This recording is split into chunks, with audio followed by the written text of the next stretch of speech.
This is a very strange year liturgically because there are a few times throughout the calendar year that the regular Sundays of ordinary time are going to be booted because there are other feasts that are falling on those days, or I should say solemnities.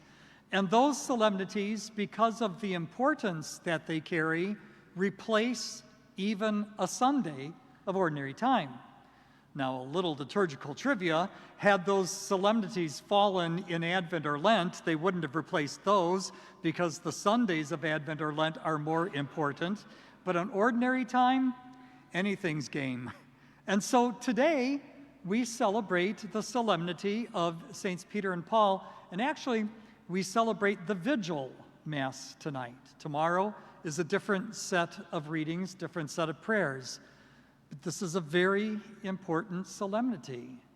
And I'm really glad that it falls on this weekend because, you know, the solemnity could have fallen this morning or on Monday, and the 30 or so regular people would be the only ones that would have been able to celebrate the Mass. But because they fall on the Sunday, we have a great number of people that have the opportunity to celebrate the solemnity. And I think it's a pretty important one, probably more important than some of the others, because it speaks to us very much about our own humanity. It speaks about two tainted, weary sinners, Peter and Paul.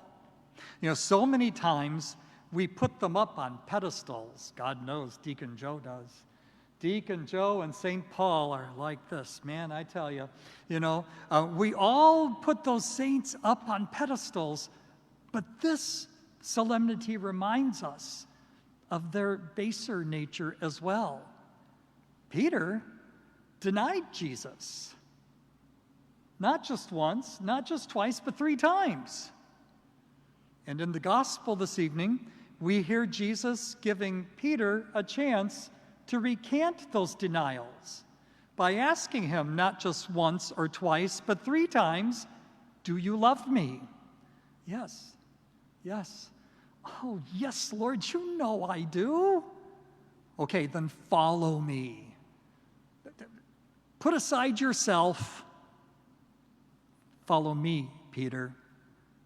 And then Paul, we hear in the reading, say, "You know what? Don't listen to me, guys. I'm a person you may have heard." You know, and the grapevine was very good back then. "You may have heard that, well, perhaps I tried killing all of you." You know, I considered myself very much a zealot. I wanted to preserve what I thought was the faith, what I thought was the truth, until I encountered the Lord on the way to Damascus and realized how wrong and wretched I was. Well, you know what? If Peter and Paul can turn their wretched, miserable lives around, so can we. Which is why I'm so glad that the solemnity happens on the Sunday. And we have a chance to celebrate it tonight and tomorrow, because it is a reminder to each and every one of us that just like Peter and just like Paul, we can rise above our sinfulness and, as Jesus instructed, to follow him. It's going to take work. It's going to take a lot of grace. It's going to take a lot of reliance on the Lord. But if we do, we can turn our back on sin. We can turn our back on the world. And we could join the Lord. A few weeks ago, we remembered the mission that Jesus gave to us when we celebrated the Solemnity of the Ascension, and reminded ourselves that, as Jesus said, his work is done, his work is now our work.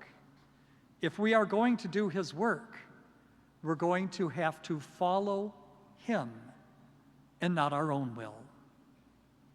Let's profess our faith.